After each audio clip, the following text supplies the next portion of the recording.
Pukul 6 waktu Indonesia Tengah. RRI ND menyiarkan Warta Berita.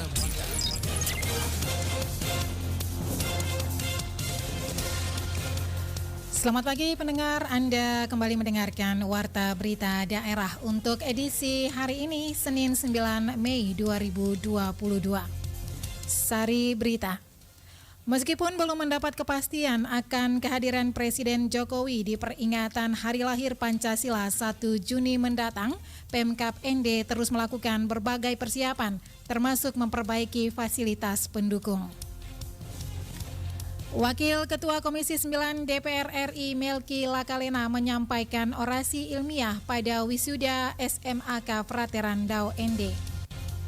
Dan pendengar, dalam mengakhiri Warta Berita Daerah pagi ini, kami juga akan hadirkan liputan ABU Perspektif Award 2022 dengan judul Perempuan Flores Terpasung dalam Budaya Merantau. Bersama saya Christian Sendah, kita ikuti berita selengkapnya.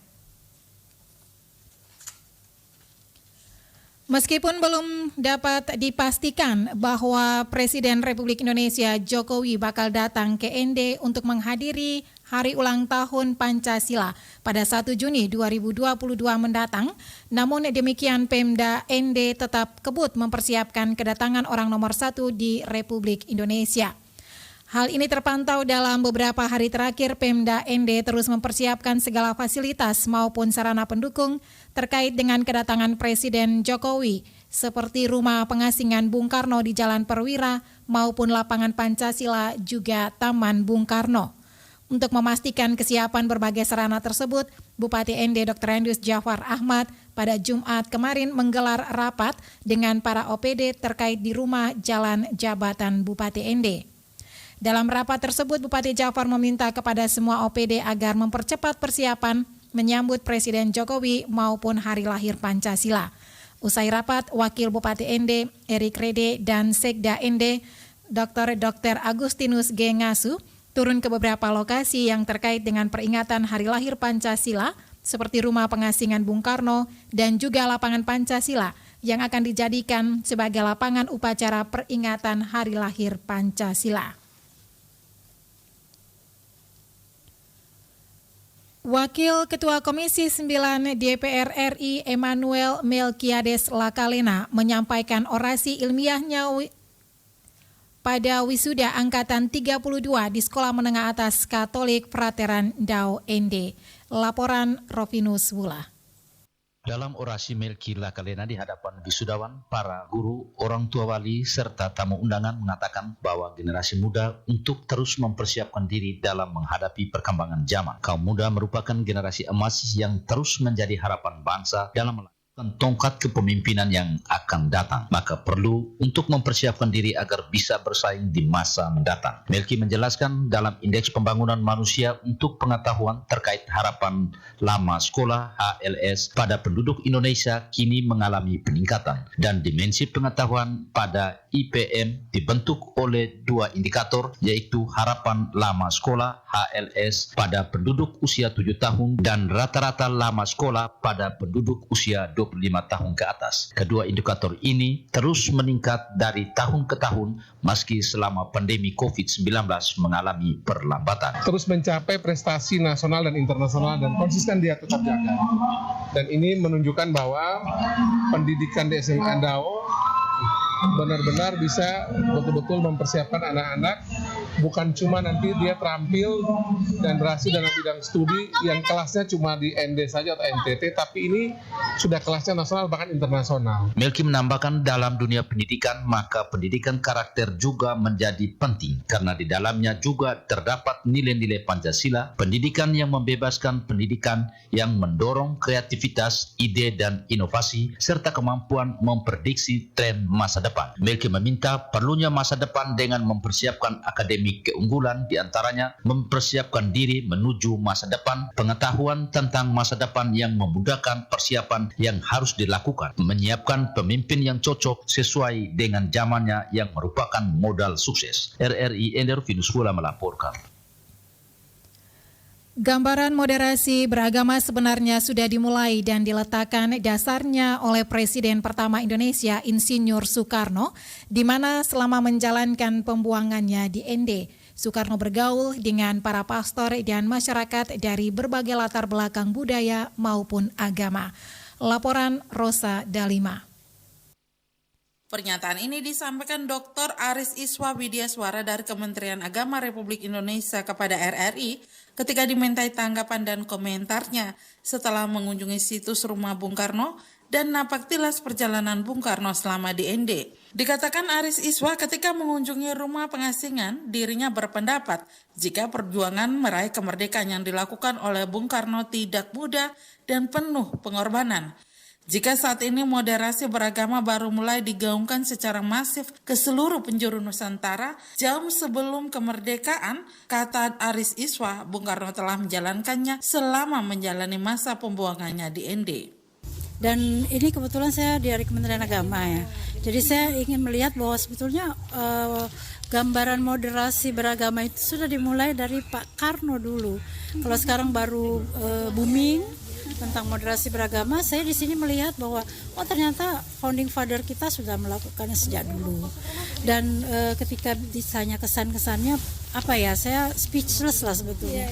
Artinya bahwa apa yang terjadi di rumah pengasihan kita bisa lihat ya, ada sumur kita lihat di sini, kemudian rumahnya yang begitu sederhana, bisa dibayangkan tidak ya bagaimana sebetulnya tersiksanya, menderitanya beliau ketika itu.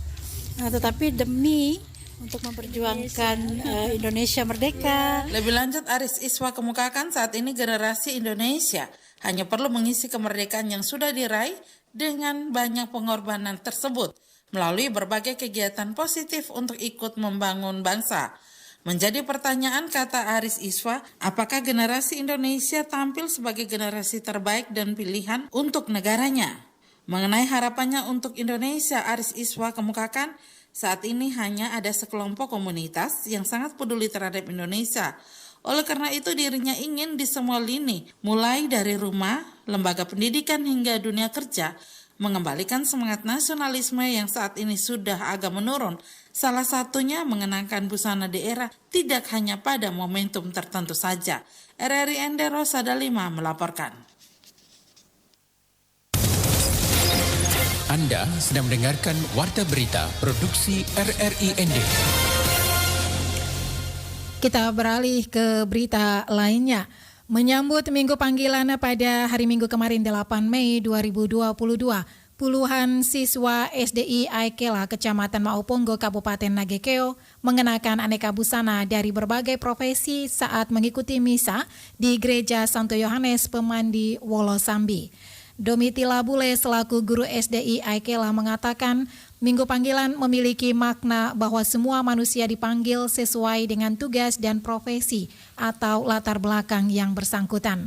Pihak sekolah sengaja mengenakan pakaian dengan aneka busana serta latar belakang profesi guna memberikan pemahaman kepada para siswa akan panggilan yang berbeda namun satu sebagai domba Kristus. Pelaksanaan misa Minggu Panggilan di Gereja Santo Yohanes Pemandi Wolosambi dipimpin RD Triyono. Pendengar, selanjutnya kami ajak Anda untuk mengikuti liputan ABU Perspektif Award 2022 dengan judul Perempuan Flores Terpasung dalam Budaya Merantau bersama rekan kami Rizwan Sumbi.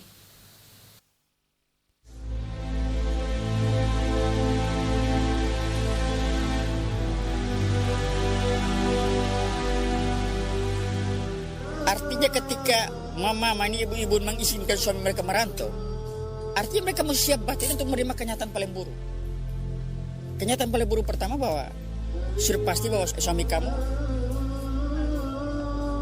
cepat atau lambat pasti akan meninggalkan kamu. Lalu yang kedua, kamu siap menjadi single fighter, sebagai single parent dan berjuang untuk mendidik anak secara sendiri. Siap batin kalau kamu izinkan suami kamu pergi merantau. Karena saya selalu mengingatkan supaya kalau merantau, ibu-ibu nih jangan izin begitu gampang suami merantau. Cek baik kalau pergi merantau. Merantau harus punya perencanaan yang matang. Saya merantau berapa tahun saya akan kembali. Dan ini mesti komitmen. Ya, saya merantau untuk apa? Tetapi kalau orang merantau tanpa ada perencanaan, tanpa ada rancangan dan lain-lain, sudah pasti akan gagal, menjadi perantau yang gagal.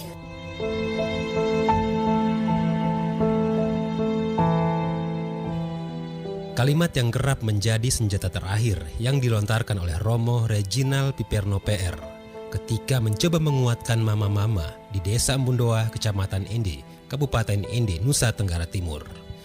Sebuah kelompok kecil yang beranggotakan para wanita yang ditinggal suaminya merantau keluar daerah. Nama lengkap saya Romo Reginald Piperno. Dalam kelompok ibu-ibu itu saya sebagai koordinator untuk ibu-ibu migran ya. Dari ibu-ibu yang ditinggalkan oleh suami-suami mereka yang pergi merantau. Dan saya berjuang untuk coba membentuk satu kelompok ibu migran karena saya tahu situasi mereka saat itu memang dalam situasi sulit. Bagaimana ditinggalkan suami dengan anak-anak, lalu sekian tahun tanpa ada kabar berita, lalu tidak juga dikirim uang. Dan ternyata mereka pun suami di sana ada yang sudah punya istri baru dan lain-lainnya kan. Karena itu saya berjuang untuk coba membentuk satu komunitas ibu-ibu migran. Ya. Total kelompok ibu-ibu migran yang Romo dampingi itu berapa orang? Terakhir itu ada belasan orang ya. Sekitar 18-an orang ibu-ibu migran. Itu kami rangkul dari bagaimana kelompok-kelompok ibu-ibu yang memang ditinggalkan suami. Dan sejak awal kami berjuang untuk bagaimana kami mesti bisa berkomunikasi dengan suami mereka. Supaya kalau ada peluang mereka kami suruh pulang. Karena bagaimana situasi ketika mereka menjadi single fighter di rumah tanpa ada pendampingan dari suami, anak-anak kehilangan kasih orang tua, itu sangat berdampak pada kehidupan anak-anak ya.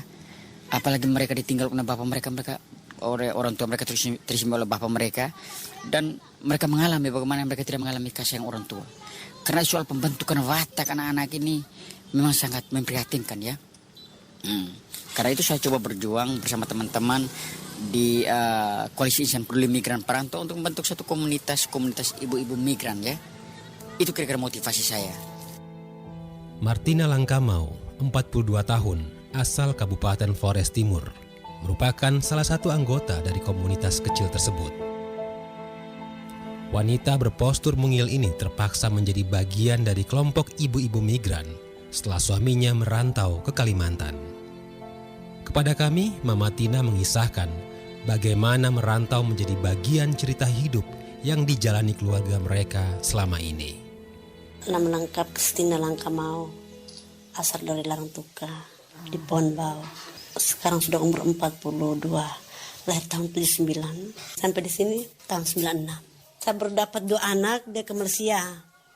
Tahun 2000 dia ke Malaysia. Saya ikut juga ke Malaysia, sampai Malaysia kerja dapat rezeki pulang sampai di sini dia pergi lagi ke Kalimantan sana, merantau di sana.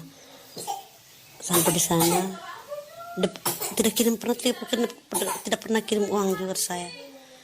Saya yang kerja keras untuk kasih makan anak-anak. Berapa orang jadinya? Kami anak 6 orang. 6 orang. Jadi sebelum dia ke Kalimantan, Mam Febri lahir lagi 4 anak. Habis dia kesini lagi. Kesini pulang habis pergi lagi. Yang terakhir tuh ke sini anak yang terakhir saya hamil lagi baru dia ke sana. Ini adalah perjumpaan kami dengan Mama Tina yang kedua. Pertemuan pertama kami dengan wanita hebat tersebut pada tahun 2016 lalu. Masih terkait dengan migran dan dampaknya. Tahun 2022, kami bertemu Mama Tina dan kembali mengobrol soal migran. Ternyata, Mama Tina masih juga mengisahkan dengan air mata yang sama. Febri bertahun-tahun tuh jalan hidup itu rasa bagaimana? Beban sekali. Kalau sebagai untuk ibu rumah tangga itu beban sekali. Mau biar bagaimana pun harus berjuang kita untuk semakan anak-anak.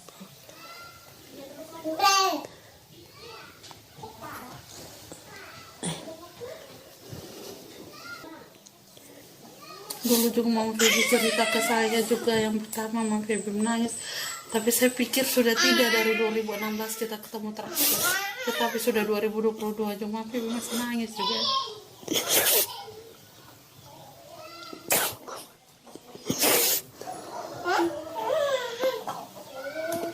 Karena pikir sengsara, betul sengsara sekali.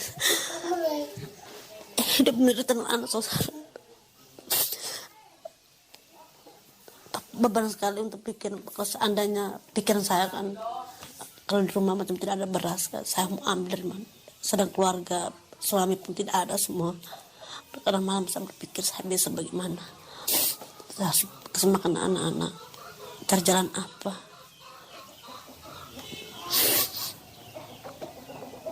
Saya anak-anak itu sampai besar hanya saya hanya paling kerja kue saja untuk biaya anak-anak, untuk biaya sekolah, tenun.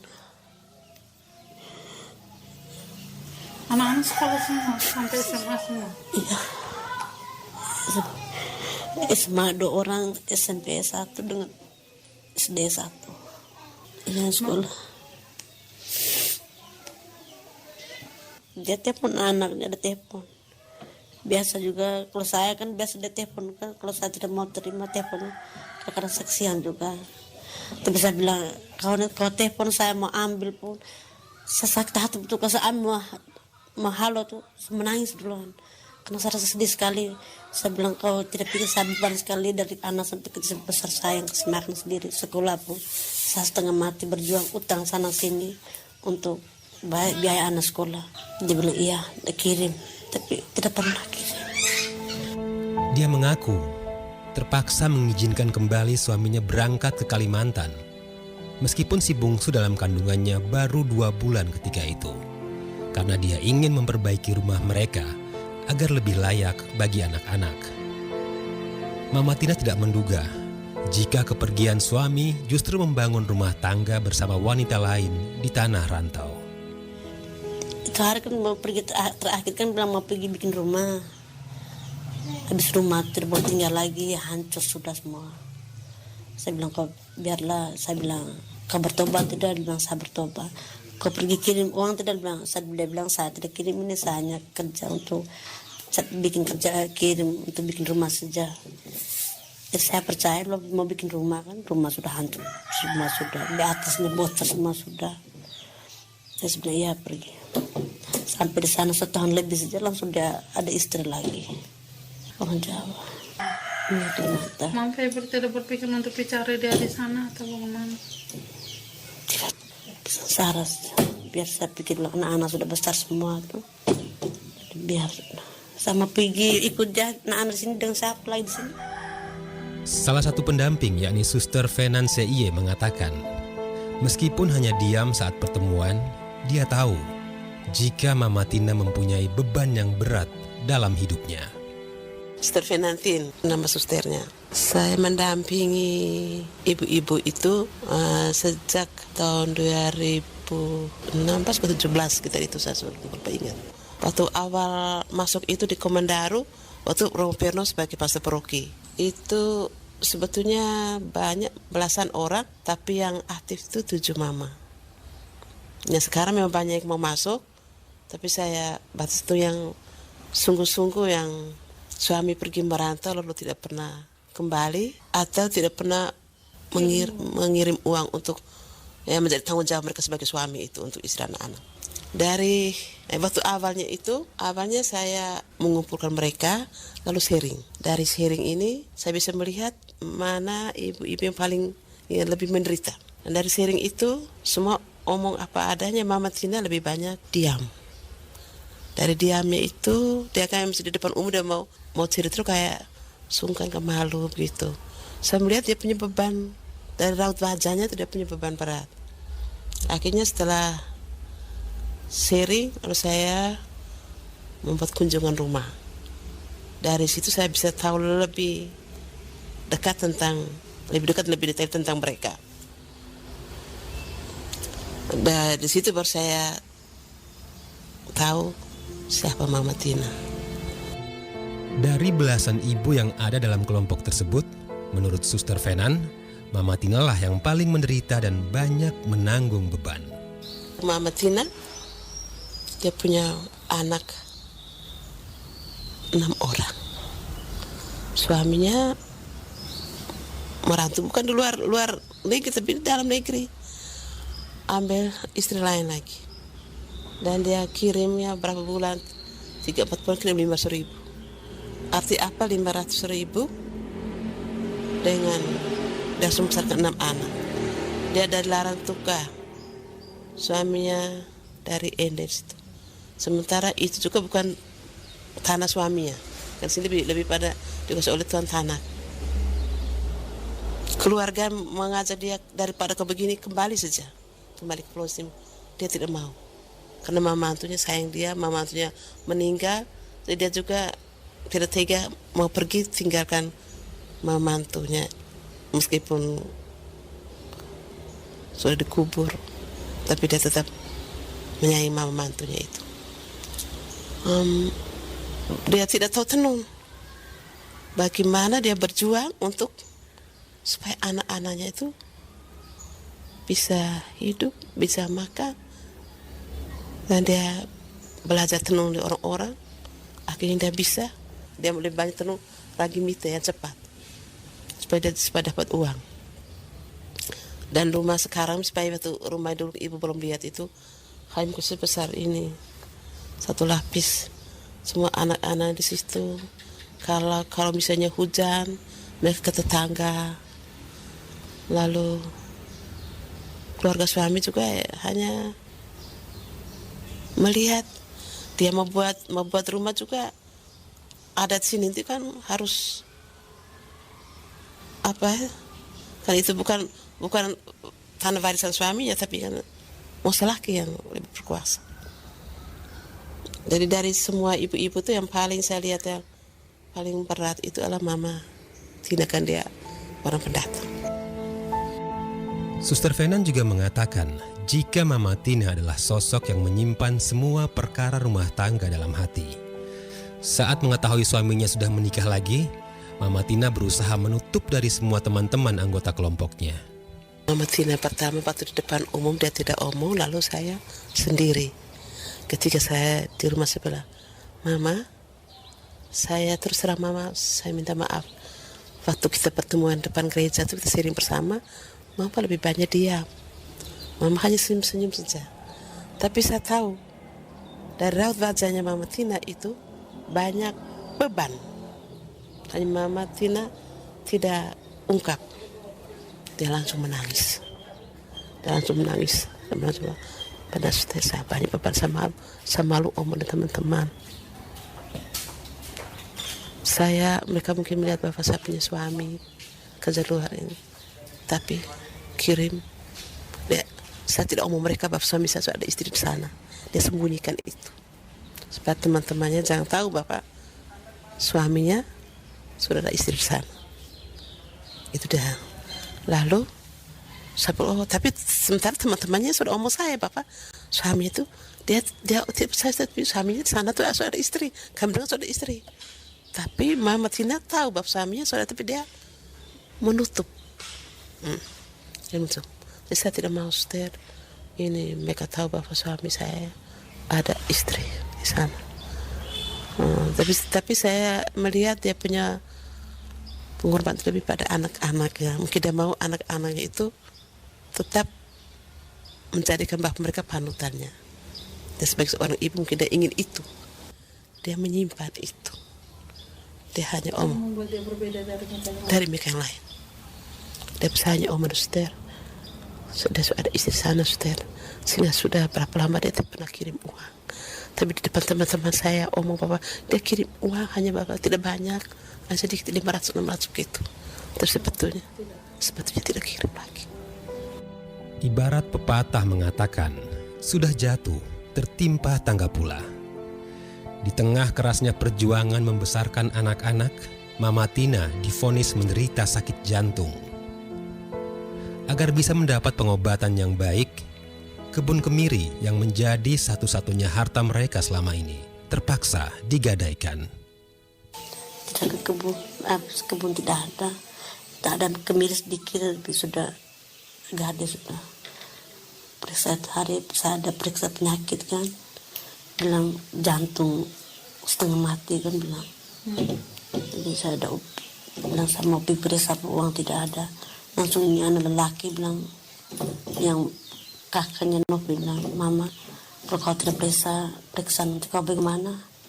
Bagus kau pergi berobat, kau ada uang berobat itu. Mereka duduk, mereka menangis.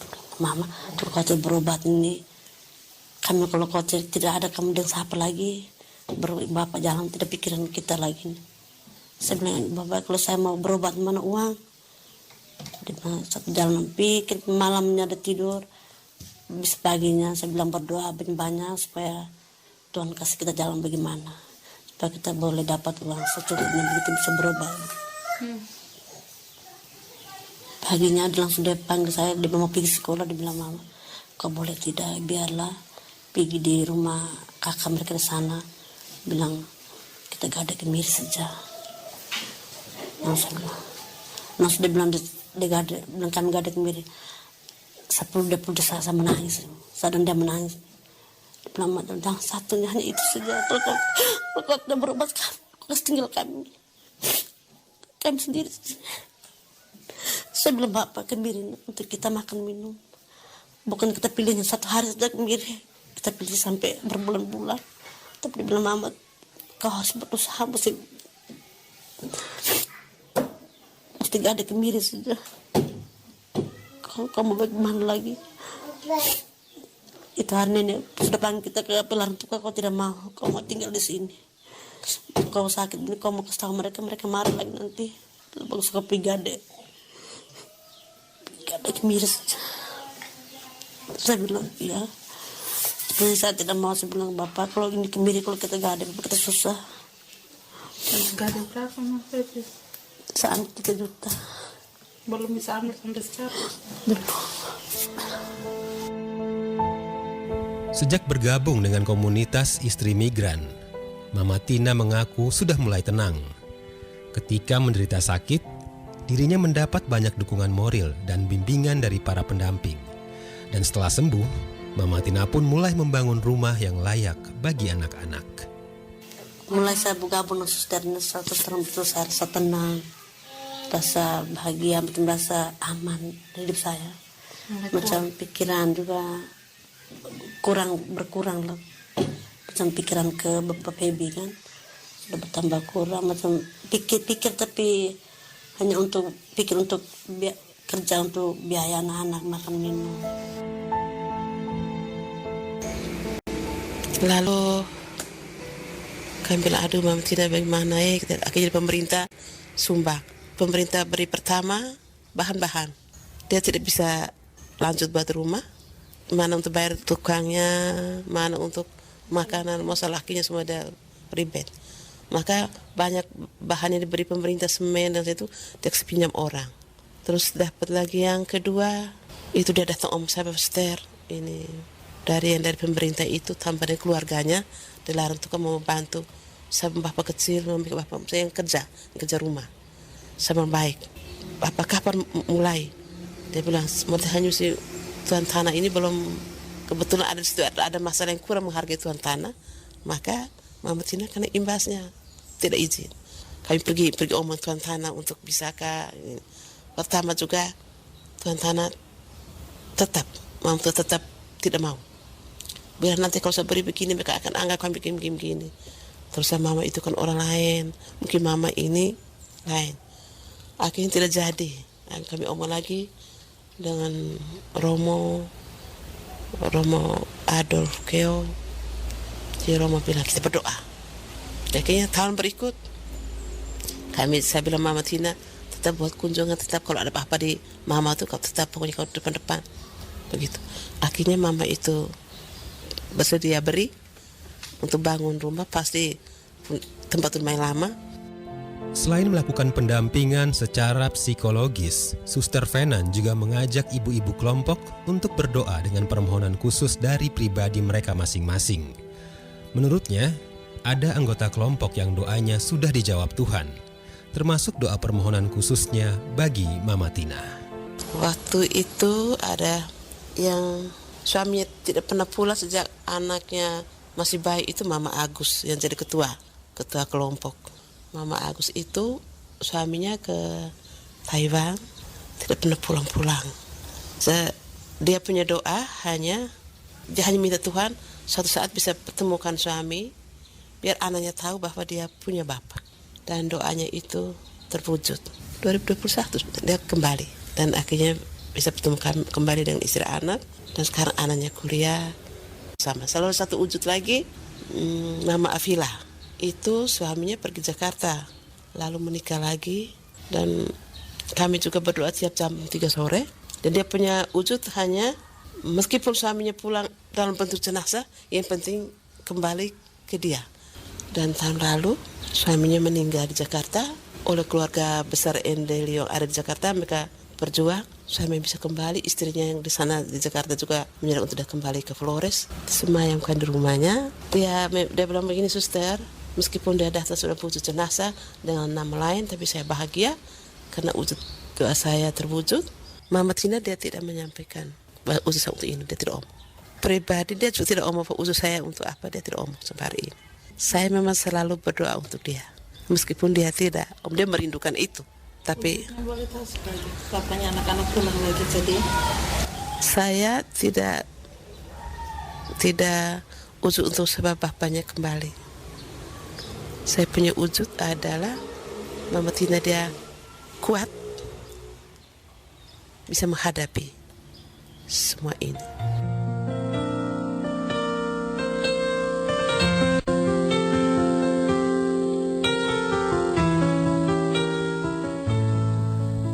Pendengar, Mama Tina adalah satu dari ribuan wanita Flores yang terjebak dalam budaya merantau dan kungkungan adat istiadat. Mewakili seluruh kerabat kerja yang bertugas, saya Rizwan Sumbi, terima kasih dan sampai jumpa.